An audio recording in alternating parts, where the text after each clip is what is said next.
Welcome back to our series on penetration testing and ethical hacking. If you've been following along, you know we're just getting started. In our first module, we'll lay down the groundwork, and now we're continuing to the topic of networking.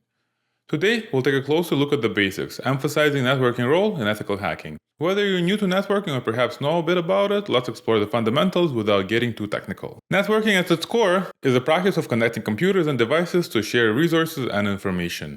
Its significance lies in its ability to facilitate communications between these devices. Think of network as a digital community, where devices collaborate to make information sharing efficient and accessible.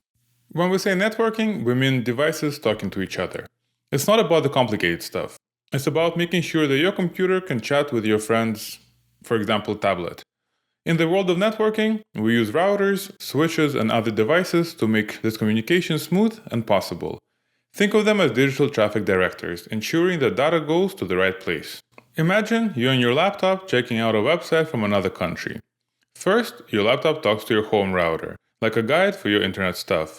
Then, it goes through internet highways provided by your internet service provider. Along the way, it meets switches and routers like post offices and junctions, helping your request find the quickest route. Finally, it reaches a data center where the website is hosted on the server computers. Before it gets there, however, it might encounter some bodyguards called load balancers and firewalls to keep things safe. The web server at the data center grabs the website stuff and sends it back to your laptop, retracing the same path. Now, let's take a closer look at a crucial aspect of this digital journey: IP addresses.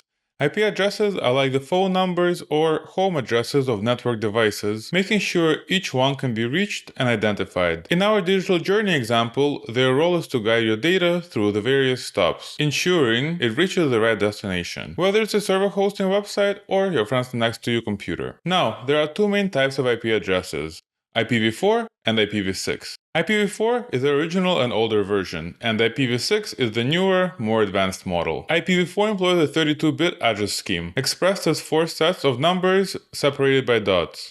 For example, 192.168.1.1. 4 sets of numbers ranging from 0 to 255. With IPv4, Internet can have up to 4,294,967,296 unique devices, which seems like a very large number. However, as the number of people who own computers increases, companies moved parts of their operations online, and devices like smartphones and tablets came out, we started running out of space. In 2024, we have around 17 billion devices connected. As such, we needed a solution. So IPv6 came along with a massive list of new addresses, so big that we won't run out of space anytime soon.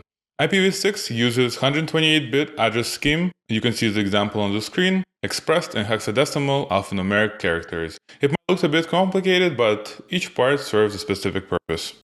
I know this might seem like a lot to take in at once, and there is a bunch of jargon that gets thrown around. However, I promise later on in the course, all of that will start making sense as we begin with our practical examples. Now that we have basic understanding of IP addresses, let's explore the concept of subnets. Dividing network into subnets is like dividing a city into different neighborhoods. It allows us to group devices based on their ownership, functions, or locations. This segmentation allows us for focus control, optimization, and troubleshooting within specific areas of the network. It simplifies the overall administration and maintenance, leading to a more organized and streamlined network infrastructure. For example, in educational institutions, individual classrooms or labs can be designated as subnets, creating localized networks that promote effective communication within specific academic areas. In fact, when I went to school, we had 7 or 8 different stations consisting of 4 computers in each station, and all of those stations were a separate subnet, allowing us to work in groups of 4. The component that defines the boundaries between these divided parts is called subnet mask. Subnet mask specifies the range, aka the number, of IP addresses available within each segmented area. I will go into more detail about IPv4 since this is what I mostly work with. In IPv4, subnet masks are traditionally expressed in dotted decimal format such as 255.255.255.0. However, more likely you may see this in a friendlier format of CIDR, CIDR notation indicated by a / followed by a prefix length. For example, as you can see on the screen, 192.168.30.5/24, where /24 represents the 255.255.255.0 mentioned earlier.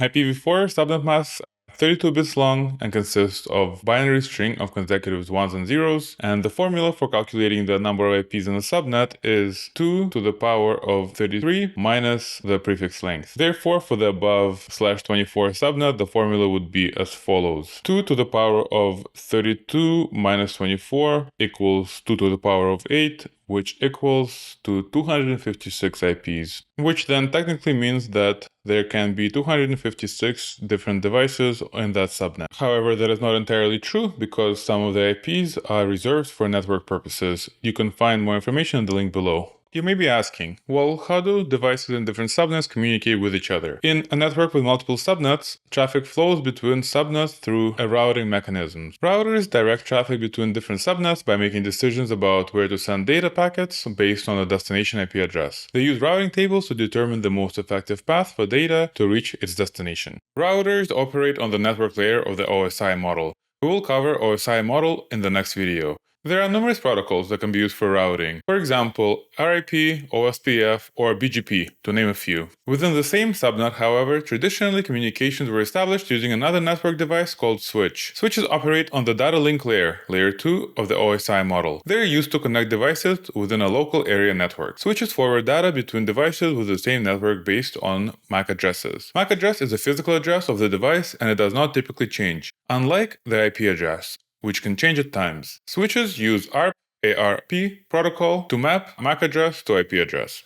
In summary, switches are used to connect devices within the same network and forward data based on MAC addresses, while routers are used to connect multiple networks together and forward data based on IP addresses. Technically, both switches and routers can be used to establish communication within the same subnet, but switches handle it on the data link layer using MAC addresses, while routers typically handle it on the network layer using IP addresses. Routers may also be configured to act as the layer 3 switches to facilitate communication within the same subnet while still providing routing between different subnets. This all may be a little confusing, however, hopefully by the end of the networking portion of this course, it will all start to make sense.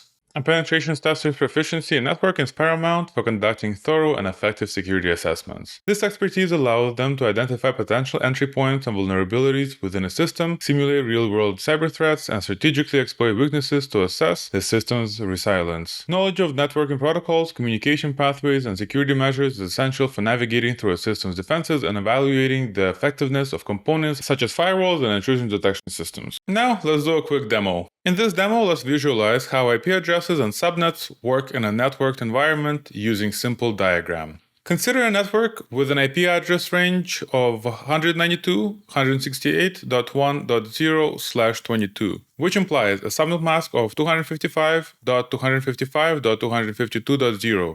Each device on this network has a unique IP address and will divide this network into smaller subnets for different departments. The main network has a range of IP addresses from 192.168.0.0 to 192.68.3.254. Subnet A, let's call it marketing, hosts address space within 192.168.1.0/24. Subnet A has 3 devices with IP addresses 192.168.1.10 all the way until 12. Subnet B, let's call it sales, hosts address space within 192.168.2.0/24 and it has only 2 devices with IP addresses 192.168.2.10 and 168.2.11. PC1 in subnet A wants to communicate with PC4 in subnet B. PC1 realizes that PC4 is not in the same subnet and it needs help finding the way. PC1 then sends an ARP request to find the MAC address associated with the IP address of the default gateway. The switch, upon receiving the ARP request from PC1, broadcasts that request to all devices within subnet A. The router received the ARP request from the switch. The router responds to PC1's ARP request with its old MAC address acting as a default gateway for subnet A. PC1 maps the IP address of the default gateway, the router, to the MAC address obtained in the ARP response. PC1 then sends a message to the router addressing it using the MAC address obtained in the ARP response. The router examines its routing table to determine the best path to reach PC4 in subnet B. Routing table contains information about how to forward data to its intended destination. The router forwards the message to the switch connected to subnet B. The switch Then forward the message within the subnet B until it reaches PC4, following pretty much the exact same process, but in the reverse order. At the end, PC4 receives the message and can respond if necessary, following similar process. Now, this is a very high-level explanation of how networking works. I do encourage you to dig deeper into this and do a bit more research and advance into exploration of this topic further. Now, as we wrap up our dive into networking fundamentals, let's reflect on what we've learned. We've highlighted the role of networking in ethical hacking and penetration testing, where networks are groups of interconnected devices and connections between these devices and other networks serve as digital pathways connecting devices and facilitating communication. In our exploration, we've simplified networking at the basic interaction between devices. We've introduced routers and other components that silently manage this communication, ensuring data reaches its intended destination. The importance of IP addresses becomes apparent as we talked about their uniqueness and navigated through IPv4 and IPv6 addressing schemes. We've compared subnets to neighborhoods, providing organized management of network resources. Subnet masks define the boundaries between these network segments, influencing communications within each subnet. We dived into IPv4 subnetting, understanding CIDR notation, and the formula for calculating IPs within a subnet. Routers emerged as facilitators of inter-subnet communication, efficiently directing traffic between segments. Their role as traffic gatekeepers emphasizes their necessity in navigating networks. Our demo illustrated how IP addresses and subnets manage data flow within a network. Through simple diagrams, we demonstrated inter-subnet communication, clarifying data movement across segments. As we conclude this module on networking, I do want to encourage you to take your time and explore networking deeper, as we have only touched the surface of it. You can find some helpful links in the description below. Nevertheless, let's carry these insights forward into our exploration of ethical hacking and pen testing. With the network foundation, we're better equipped to tackle some of the upcoming topics. Stay tuned for more insights in our upcoming episodes. Until then, happy networking. Thank you for joining us in today's lesson. We hope you found valuable insights that will enhance your understanding of proactive cybersecurity measures. Your attention and participation are greatly appreciated.